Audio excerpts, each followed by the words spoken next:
Hi, David. Welcome to the Meetup Spot, sir. Hi, thanks for having So, me. thanks. So, you're still in France, right? Currently, I am, yes.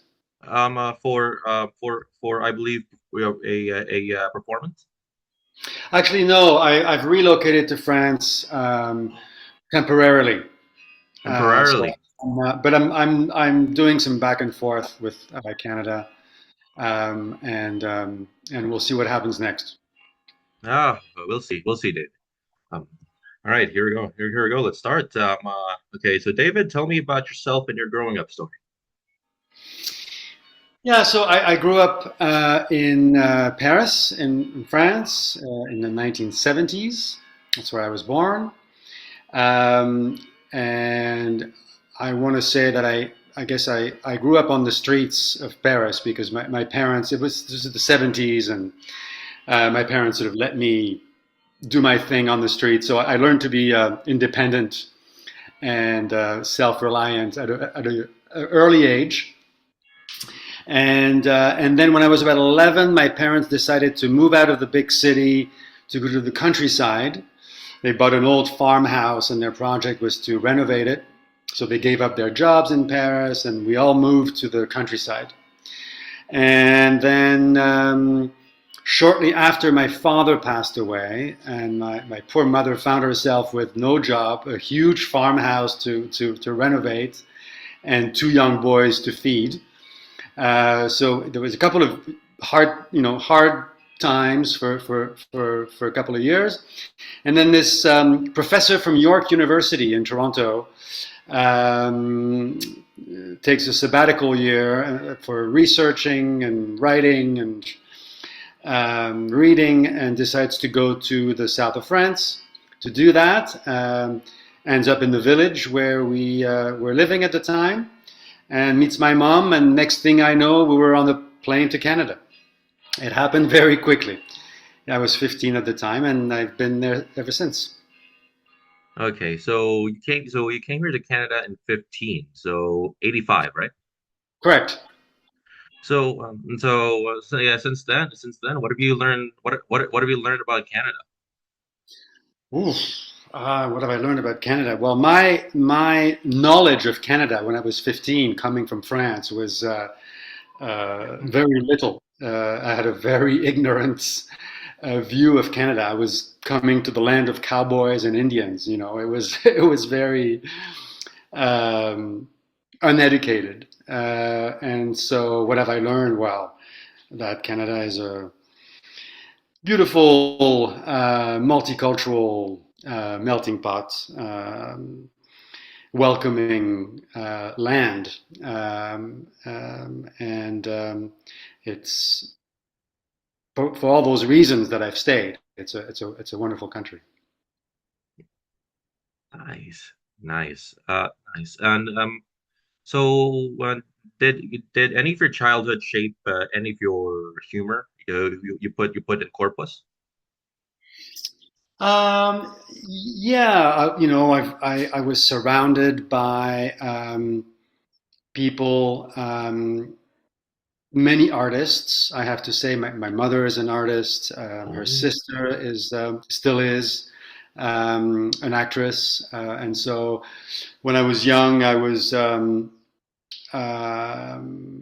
close to that world, especially the performing arts world. I was watching my aunt, who was part of a theater company at the time, rehearse. I was backstage a lot and watching performances. She was working for a company that did a lot of street theater. Um, and so I was watching all that with wide eyes, and a lot of the work was humorous, and so I think I grew up with that lens, and also watching a lot of Charlie Chaplin and Marx Brothers, and the old classics in comedy, and finding that they had a lot to say, or at least that resonated with me. And so I think I instinctually followed, or tried to follow, um, that way of that viewpoint, that way of looking at life and society around me. That's cool. David, why do you do what you do? What do I do? What I do? Well, it's I don't know that I have a choice, to be honest. Mhm. I'm not sure what else I would be able to do. At the same time, it's a bit of a paradox because of course, I chose to go into the performing arts. I chose to go to an acting theater school, um, but and I chose to start a company and etc. But and to stay in the performing arts. But if I take a step back and look at look at the past 30, 35 years, I feel like it was sort of a calling. So it's this paradox about was it was it a choice or did it just sort of happen and because there was nothing else for me to do. So yeah, it's a bit of both or a combination of both. Yeah. Okay. And what helped get you started in dancing? So I came to the world of dance totally by chance. I went to theater school. I wanted to be an actor initially. Um, I got lucky when I got out when I graduated from theater school. I worked as an actor, um, a bit in TV and a bit of film and then on stage as well. But I have to say my main interest was in physical theater. So theater that really takes the body as its primary language. And I can't say that I got a lot of training in that field in school. And so I was looking for teachers and ways to explore physical theater. And around that time, I met a dancer, choreographer, who was looking for a more theatrical approach to contemporary dance. So we basically had what the other was looking for. And so we started to collaborate, and very quickly we decided to form a company together. And that was Corpus, and that was 30 years ago. And that's how. So she introduced me to the world of dance. Really, I have no formal dance training, and it's kind of interesting because now we split up since then. So I run the company on my own, and it's known as a dance company, but yeah, I've never taken a dance class in my life. so Hmm. so I work with dancers a lot because I like to work with uh, performers who have a very strong discipline and a very strong command and knowledge of the body. Um, but but I feel like I'm learning all the time about dance because I did not train in So dance. so I guess before that you want to become an actor, but and I believe Sylvie was the one who introduced you to this one, right? That's right, Sylvie Bouchard. Yes. Yep. Yeah, that's right. And before you met Sylvie, you wanted to become an actor in theater, but when you met Sylvie, you weren't interested in dancing. Yes. Well, I guess I was mostly what I was interested in was uh,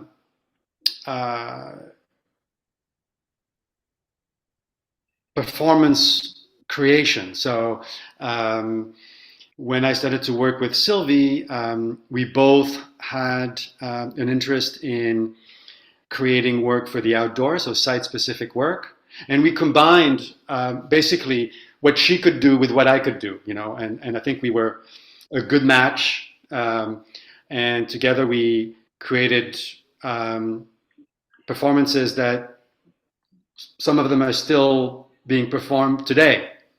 So I think it was a really good creative collaboration that we had, and that stood the test of time. Yeah, that's awesome. And I'm pretty sure the next question is why did you form Corpus and what was the vision behind it? I think the yeah, why did you form Corpus and what was the vision behind Yeah, so well, Corpus, as I mentioned, was really a way for us to gather all our creative projects under the umbrella of one company, um, and um, it was always my dream to have my own company, actually. So it? Sylvie came at the right time, and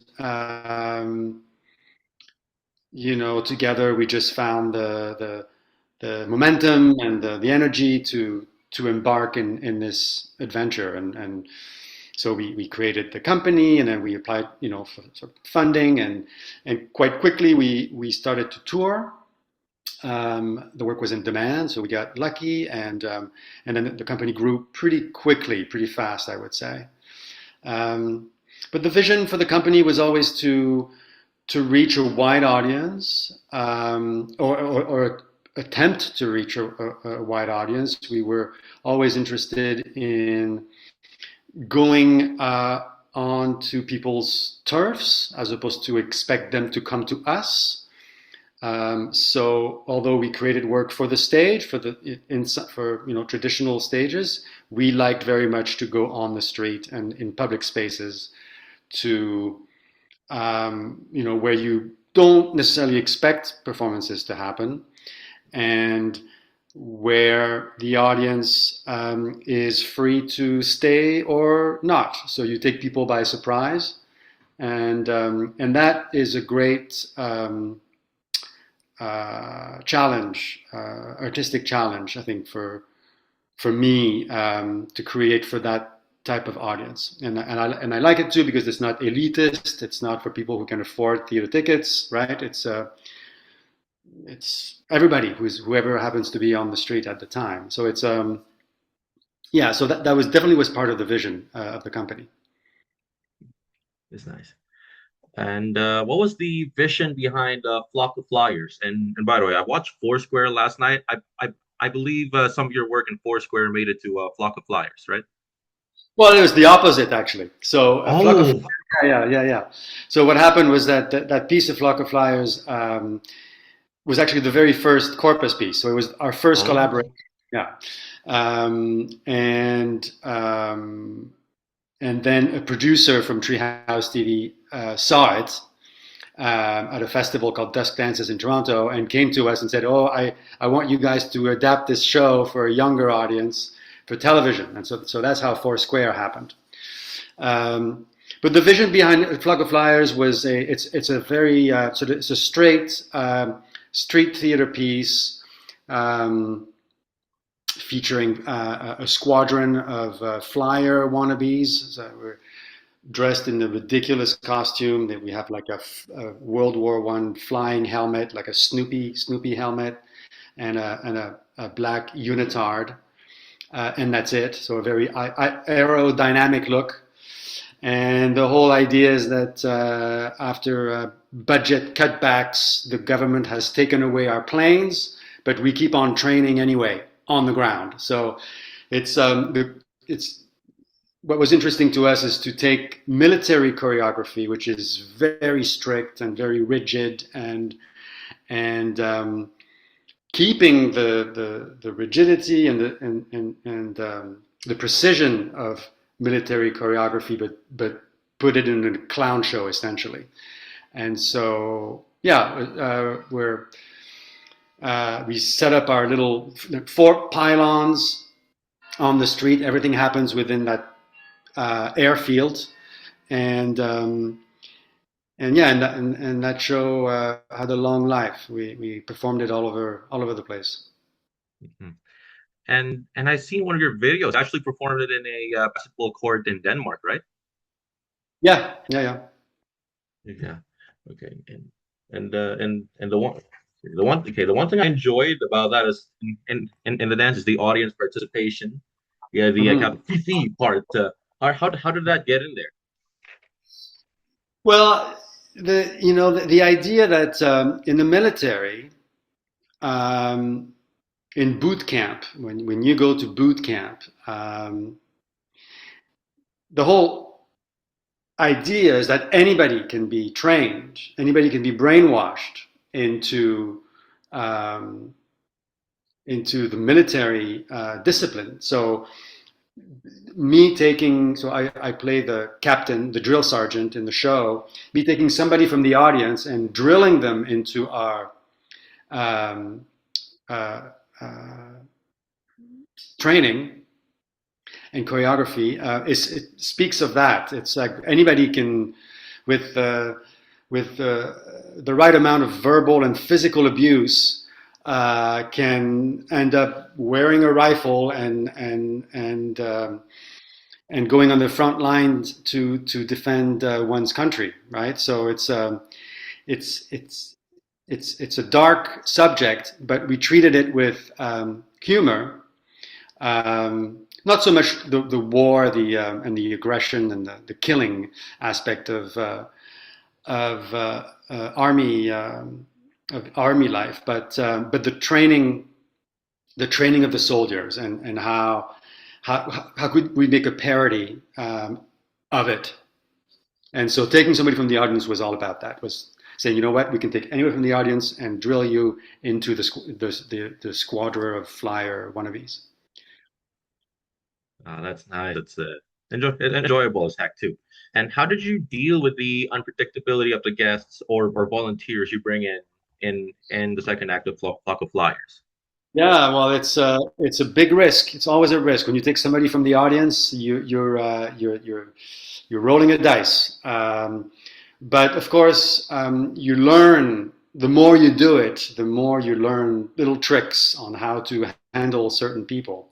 And I would say that it took a while for me to figure out how to handle either troublemakers or people who are really. I mean, the fact is that nobody wants to be taken from the audience and forced to be, in a performance in front of people. I don't want to do that when I'm watching a show. The last thing I want is to be picked. So I understand that, and so the challenge is to do it in a way that empowers the person so that by the end they feel great about themselves. It's not about making fun of them as much as it is we're making fun of ourselves, of course, but the bit with the volunteer that I call on stage is really designed to make them, as I said, to empower them. And so they end up, even though at first it looks impossible, they end up they succeed at integrating the flock of flyers, and the audience, of course, loves it and encourages them and applauds. And so by the end, he or she feels like a king. Feels like $1 million, and that's really the idea. Yes. And I believe in the third act you just do a simple dance act. How'd you put that there? Or yeah. Well, it was playing with this idea of the drill sergeant being full of himself and drunk with Oh power. yeah. And so he calls a 1 minute break in a highly intense training, but the 1 minute break is just for him. So he sits down, he enjoys a little glass of wine, and he calls his soldiers to execute a dance number, a sing and dance number. So it's really to poke fun Authority. at at authority, exactly. Yeah. Yeah, thanks. Well, again, well, yeah. And that was awesome, Commander Hawk. Moving on. What was the vision behind Les Moutons? Les Moutons. So Les Moutons was really just an experiment. It started as an experiment. We thought it would be funny to put dancers in a fat costume to begin with, because body image is so strong in the dance world, and so we thought, well, it might be interesting to just try to play with that, and so we put them in this big fat costume, and then little by little, the idea of sheep, of studying sheep came about. I can't really tell you why or how. It just sort of happened. Often, when I create a show, I start with very little in the studio, and then ideas float around with the performers that I work with. It's often a very much collaborative effort, and little by little, the content takes shape. But it starts with sometimes a small idea, and so that was the case with Les Moutons. And then eventually, we decided to go and observe real sheep, because we got stuck. We didn't know what to do with this sheep idea, and we thought, well, maybe we should go and have a look at real sheep, and that will maybe help us to figure out what to do next. So the sheep will maybe inform this process. So we went to have a look at real sheep, and then we started to come up with a lot of interesting ideas, and doing an installation with a sheep pen, and so the audience would be all around, and then we decided to try to recreate sheep behavior as realistically as possible, and trust that that would be enough. And so we spent a lot of time developing our own technique, our own sheep acting technique, and we decided that the piece would be silent, with no commentary, so no indication to the audience as to what this piece is about or why. Let the audience decide. We just focus on the technique, on the world of sheep, the atmosphere that comes when you're watching sheep at a petting zoo or at a farm. So it became a dual goal, if you will. One was to create sheep behavior as realistically as possible, and the other one was to recreate what the audience, the atmosphere that exists when people are watching animals or sheep. So we would try to recreate that for the audience, so that almost the audience forgets that they're watching real people acting like sheep. And that happens often in the show. So for a few moments, kids especially, but sometimes even adults, forget that they're watching actors. So it's quite curious that way. Anyway, so that and then we like a flock of flyers. The piece had a lot of success, and is still touring to this day. Oh, that's awesome. And how were the costumes made? Because I've seen in the short demo, I believe Caitlin was the one who got milked. So I wonder how you made that. I wonder how you made all the costumes, especially Caitlin's. Uh, Yeah, so that was a very tricky part, and because we wanted the costume to be realistic but also theatrical, and so and for practical reasons, we didn't want to have proper wool costumes that would be too hot for the performers, oh yeah. and so we had to find a fine line. We worked with a costume designer and who proposed several ideas, several looks, and eventually we ended up with the look that we have now, which is it has the shape of a sheep, but it's actually a unitard, a bit like a flock of flyers, except that it has more meat, so to speak, on the inside. And does it hurt your back and all the other performers' back when you perform it? Yeah, it's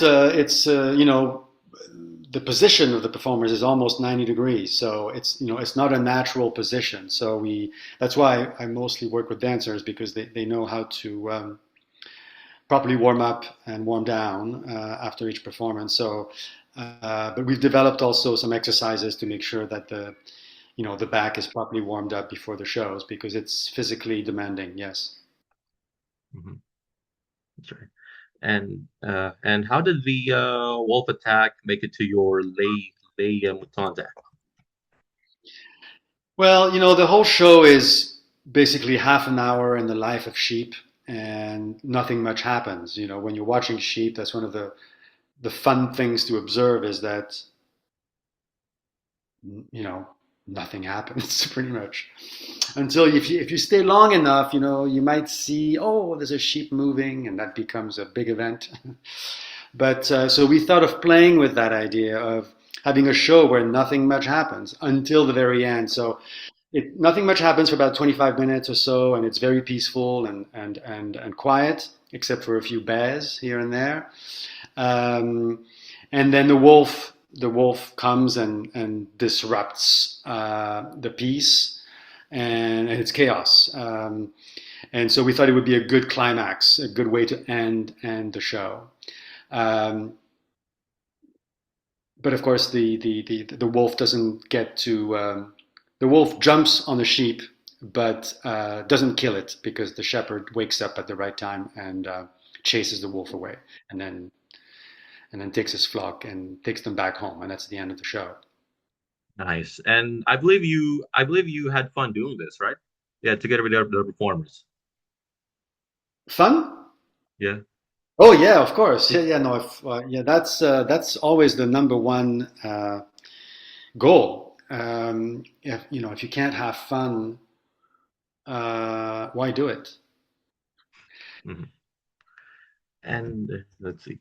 Um, in almost 30 years of doing this, have you ever dealt with people who don't understand your humor, especially on the internet right now? Oh yeah, all the time, especially with Les Moutons. Les Moutons is a piece that generates a lot of comments and interpretations. And that's because it's our own fault. It's because, I mean, I make a point not to inform the audience as to what we're doing and why. And so, of course, imaginations run wild. And so, people watch the show and think it's a political commentary, or they think it's a social commentary, or they think we're protesting against something, or we're vegan activists or something like that. People think the craziest thing. So and ultimately, yeah, uh, people sometimes don't see the humor in it whatsoever, and comment about it in that lens, and that's okay. And are you thinking of a new dance project right Yeah, I'm working on a new show that is going to take place in. It's kind of the opposite of a street theater piece because it's going to take place in people's living rooms. So in a very um, restricted space, limited space. It'll be for an audience of 15 to 20 people max. And the idea is that we would come to your living room. And propose this performance. So I'm working on that. now? So this is so is this or is this different from house guests?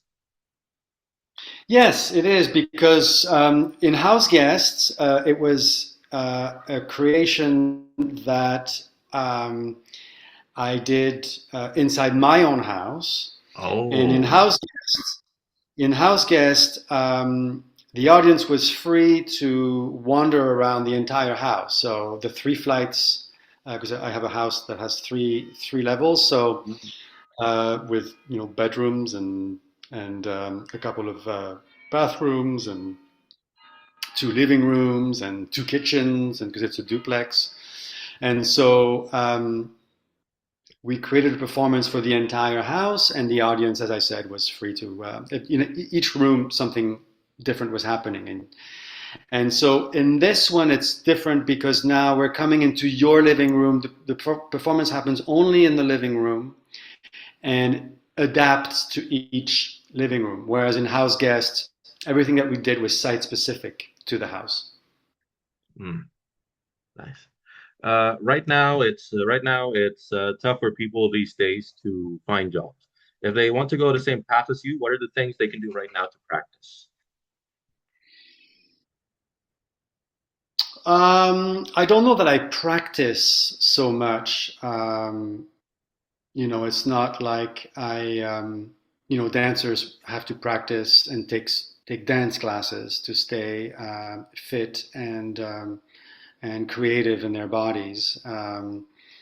Actors might take workshops to continue their training. In terms of running a company, it is not so much about practicing as it is about doing.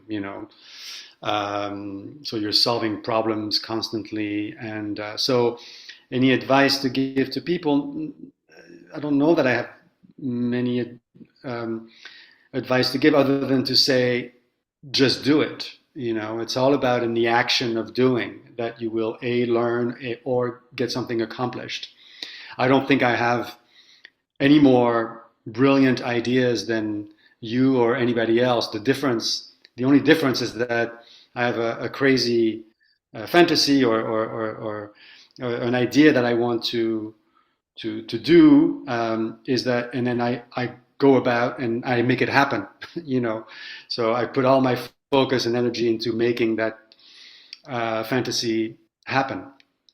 And I think with a lot of people who are starting, it's easy to get discouraged because, as you say, it's hard to make a living as an artist. And so you try, and then you realize, well, there's no room for me, or you start questioning your talent and why you're doing it. And I would just say, I think that the people that eventually succeed are the people who persevere and continue and just focus on making each project come to fruition. As opposed to starting it and then you get excited by an idea and then eventually you give up because X Y reason, because you didn't get the funding or because your creative partners pulled out or for whatever reason. Um, yeah, that would be my advice. Do make it happen, and eventually good things will start to happen too. And lastly, sir, well, why does the work you do right now mean to you? What does the sorry What does the work right now?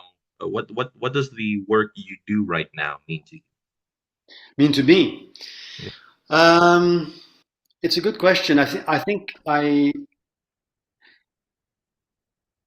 because I ask myself the question all the time. Am I relevant? What am I contributing to society? I think every artist at some point, if not all the time, asks himself or herself that question.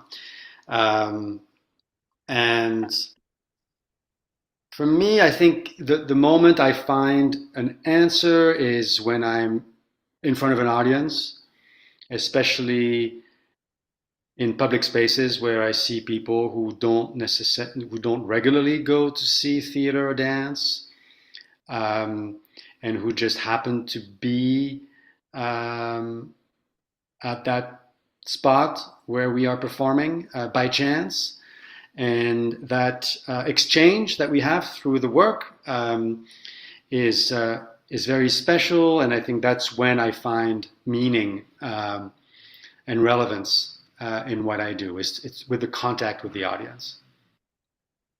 Nice. I guess that's it for the questions. Are you ready for a quick fire? Answer questions quickly in under 90 seconds.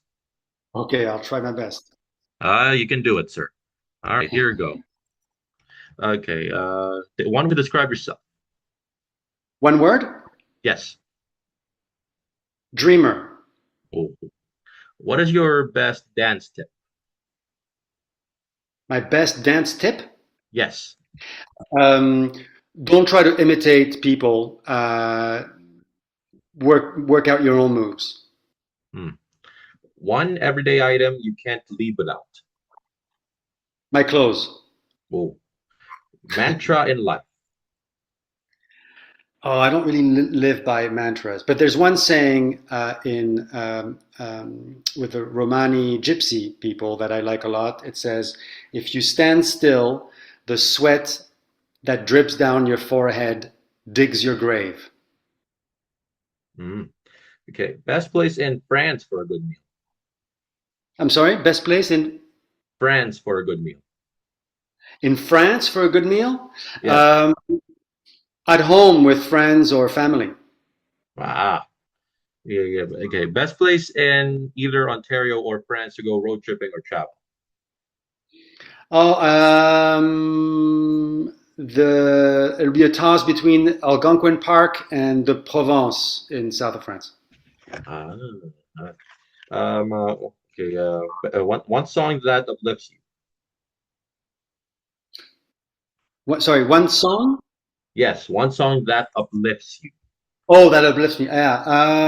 Oh, that's hard to pick one. I love hearing Ukrainian folk songs sung by women, and I love Balkan beats. Something a toss between the two. Mm. Ah, that's awesome. All right, that's it. Yeah, that's it for the quick fire. Are you ready for the screenshot? Let's do a Zoom screenshot. Okay. Okay, here we go.